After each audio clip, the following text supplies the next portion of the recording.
अस्सलाम वालेकुम। आज हम पढ़ते अपने एमसीक्यूज नंबर 92 को। और एमसीक्यूज हमें बता रहे कि an object is release from rest. ठीक है, तो एक बात तो क्लियर है कि हमारे पास वी आई क्या है, 0 है। How far does it fall during the second of its fall.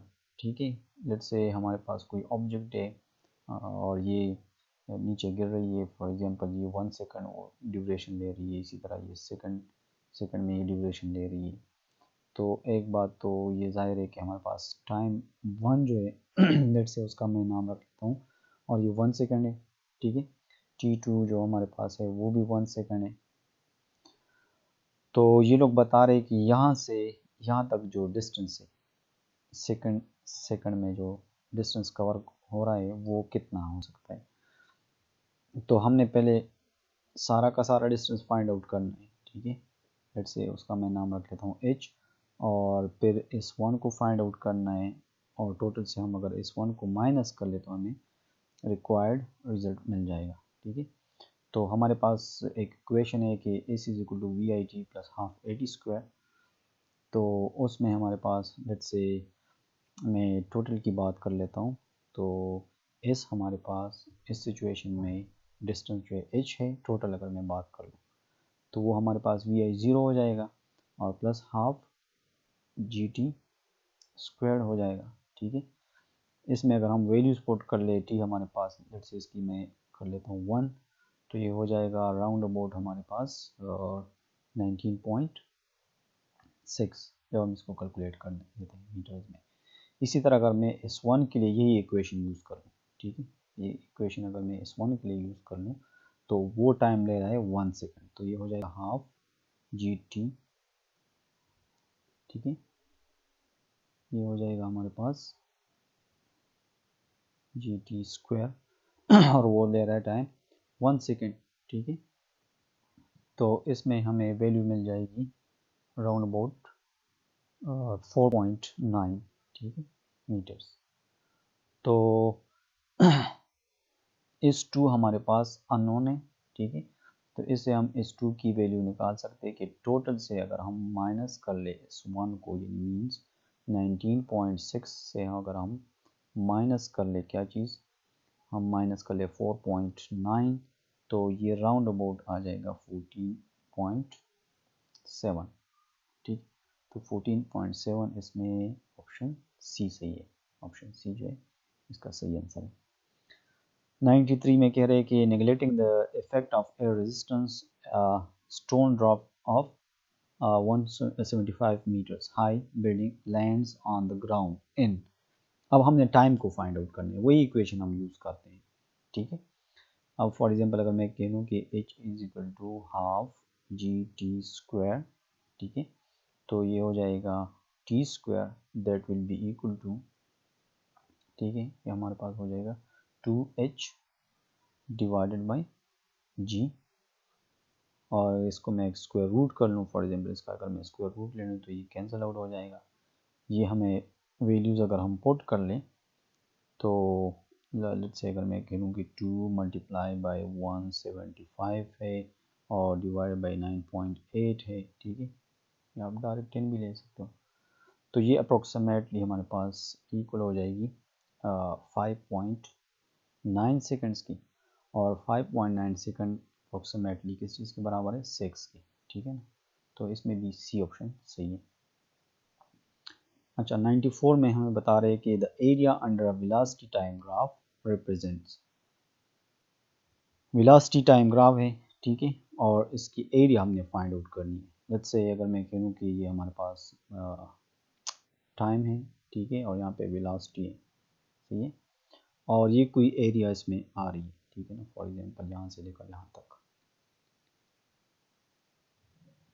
सही है। तो एरिया हमारे पास अगर फॉर एग्जांपल इस रेक्टेंगल की मैं बात कर लूँ, इसकी एरिया अंडर द ग्राफ होगी, ये सारा का सारा हमारे पास, लेट्स से अगर ये रेक्टेंगुलर है, ट्रायंगुलर है, तो हम कह लेंगे 1/2 एरिया हमारे पास हाइट मल्टीप्लाई बाय विड्थ, कोई टाइम और वेलोसिटी इस तरह की। अब अगर इसको मैं इस कांस्टेंट को ठीक है ना। यहाँ पे हमने जस्ट फाइंड आउट करने के इसकी एरिया किस चीज़ के बराबर हमें हो सकती है। अब अगर मैं यूनिट पुट करूँ, फॉर एग्जांपल वेलोसिटी की मैं पुट करूँ तो वो मीटर पर सेकंड आती है और टाइम की आती है सेकंड, तो सेकंड और सेकंड कैंसिल आउट हो जाएगा, तो हमें यूनिट मिल जाएगा मीटर की, और ये किस चीज़ के बराबर आएगी फिर, डिस्प्लेसमेंट की, तो इसकी ऑप्शन डी सही है। 95 में बता रहे हैं कि displacement can be obtained from, displacement किस चीज़ से हमें मिल सकती है, ठीक है, वही क्वेश्चन है, ठीक है। डिस्प्लेसमेंट हमें मिल सकता है the slope of an acceleration time, इससे नहीं मिल सकता, वो हमें एरिया से मिलती है, लेकिन किस चीज़ की एरिया से, under a velocity time graph, वही चीज़ हमारे पास जिस तरह वही है, इसमें बी डी ऑप्शन सही है, ठीक है। द कोऑर्डिनेट टाइम ग्राफ, ठीक है ना, कोऑर्डिनेट और टाइम है, ठीक है, of an object is a straight line, ठीक है, कोई स्ट्रेट लाइन है with a positive slope, the object has, अगर फॉर एग्जांपल हमारे पास कोई वेलोसिटी है, ठीक है ना, और लेट्स से अगर मैं कोऑर्डिनेट इसको y ले लूँ, x ले लूँ, कोई भी इस तरह की है, और ये टाइम है, और इसमें हमें एक स्ट्रेट पॉजिटिव स्लोप मिल रहा है, पॉजिटिव स्लोप मिल रहा है, तो ये हमें इक्वल इंटरवल्स ऑफ टाइम में क्या मिलेगी, इक्वल इंटरवल ऑफ टाइम में हमें इक्वल इंटरवल ऑफ टाइम में हमें डिस्प्लेसमेंट इक्वल मिलेगी, ठीक है ना। तो और डिस्प्लेसमेंट डिवाइड बाय टाइम को फिर हम क्या कहते हैं, इसको हम कांस्टेंट वेलोसिटी कहते हैं, अगर स्लोप इस तरह है तो कंडीशन के मुताबिक यहाँ पे ऑप्शन डी सही है। नेक्स्ट हमारे पास है 97, an observer moves towards a stationary source of sound, एक ऑब्जर्वर है, फॉर एग्जांपल कोई ऑब्जर्वर है, सही है, और ये मूव कर रहे हैं किसी वेलोसिटी के साथ, और यहाँ पे फॉर एग्जांपल कोई सोर्स है, ठीक है ना, लाउड स्पीकर है या कोई भी इस तरह की चीज़ है, ठीक है, ये सोर्स है हमारे पास और ये ऑब्जर्वर है, इसको मैं ओ कह लेता हूँ, इसको मैं सोर्स कह लेता हूँ, with a velocity 1/5 of the velocity of sound। अब इसकी अगर मैं वेलोसिटी को रिप्रेजेंट कर लूँ v नॉट से, और वेलोसिटी ऑफ साउंड को अगर मैं v से रिप्रेजेंट कर लूँ, तो ये इसकी वैल्यू है हमारे पास कंडीशन के मुताबिक v divided by 5। What is the percentage increase in the apparent frequency, ठीक है, तो हमारे पास फ्रीक्वेंसी या जिस तरह भी हम डॉपलर वैल्यूज़ को अगर पुट कर लेते हैं as a whole, so f naught apparent change, for example इसको मैं कह लूँ f into v velocity of sound plus minus v o observer जो इसकी वेलोसिटी है, ठीक है, divide by v minus v s, ठीक है, यहाँ पे v ओ जो है और v एस जो है ये रिलेटिव वेलोसिटीज है, ठीक है। अब यहाँ पे हमारे पास यहाँ पे भी plus minus negative minus and plus है। अच्छा, अब अगर फॉर एग्जांपल इसमें से एक इक्वेशन जिस तरह ये है कि इंक्रीज़ होगी, डेफिनेटली अपरेंट फ्रीक्वेंसी इंक्रीज़ होगी, और ये हम फिर लिखेंगे v प्लस वी नॉट, ठीक है, डिवाइड बाय v और प्लस वी एस, ठीक है। तो यहाँ पे वी नॉट की वैल्यू हम पुट कर लेंगे, ठीक है, और वी एस जो है वो सोर्स जो है उसकी वेलोसिटी क्या है, वी एस जो है वो 0 है, ठीक है। तो ये हमें इक्वेशन में इस तरह आ जाएगा कि लेट्स से इसमें अगर मैं डायरेक्ट वैल्यूज पुट कर लूँ, ठीक है, तो ये हो जाएगा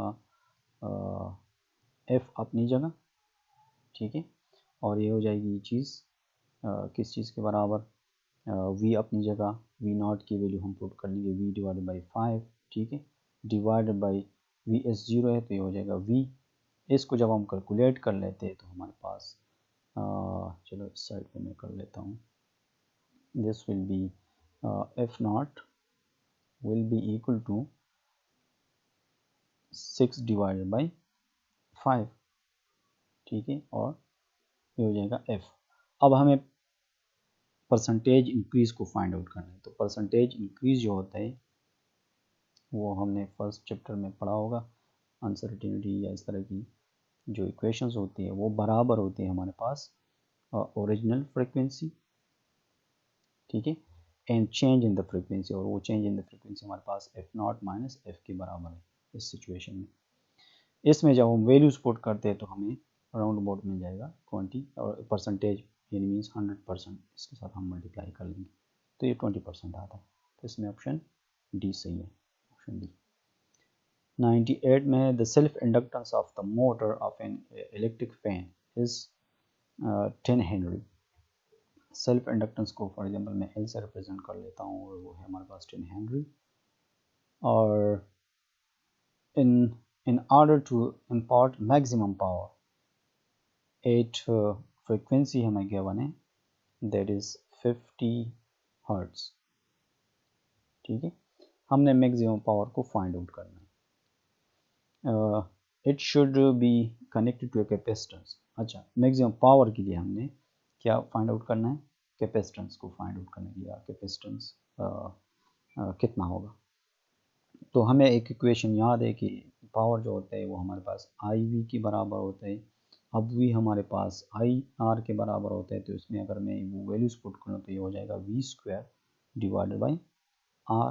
ठीक है, अगर रेजोनेंस में है, ठीक है ना, अगर ये आपके साथ रेजोनेंस में तो हमें मैक्सिमम पावर पर मिलेगा और उसके लिए हमें कंडीशन पर है कि रेजिस्टेंस हमारे पास इम्पीडेंस या इस चीज़ की बराबर होगा। और ये कंडीशन हमें तभी मिलेगा जब बॉडी या ये जो सर्किट है ये रेजोनेंस में हो। ठीक है ना, रेजोनेंस हम यहाँ पे रख लेते हैं कि ये रेजोनेंस कंडीशन है। और इसकी जो इम्पीडेंस होती है वो एक्स सी से हम रिप्रेजेंट करते हैं। ठीक है ना, और यहाँ पे इसको हम एक्स एल से रिप्रेजेंट करते हैं। अब ये हमारे पास 1 और ओमेगा सी के बराबर होता है। ठीक है, और ये हमारे पास ओमेगा एल के बराबर होता है। ठीक है, इसको अगर मैं क्रॉस मल्टीप्लाई कर लूँ तो सी हमारे पास हो जाएगा 1 over omega square into L. ठीक है, इसमें अगर मैं वैल्यूज पुट कर लूँ 1 ओवर 2 पाई एफ। ठीक है, ओमेगा की वैल्यू है और इस पे स्क्वायर है, सारा का सारा इंडक्टेंस है। अब हमारे पास फ्रीक्वेंसी है, इंडक्टेंस है। ठीक है, तो इसको अगर मैं कैलकुलेट कर लूँ तो ये राउंड अबाउट 4 माइक्रो फेराड आएगा। तो ये इतना कैपेसिटेंस हमें चाहिए इस रेजोनेंस सर्किट को अचीव करने के लिए। ठीक है, अच्छा 99 में हमें कि an average source will supply a constant current into the load if its internal resistance is। ठीक है, तो हमें पता है कि फॉर एग्जांपल अगर हम किसी सर्किट के साथ लेट्स से एक लोड लगाते हैं और उसमें हमें कोई सोर्स गिवन है, उसकी इंटरनल एक रेजिस्टेंस होती है, कोई बैटरी है। ठीक है ना, इस तरह मैं इसको फॉर एग्जांपल रिप्रेजेंट कर, तो ये लोड होता है कैपिटल आर और ये स्मॉल आर होता है, यानी ये सारा का सारा बैटरी है। ठीक है ना, ये बैटरी है सारी की सारी।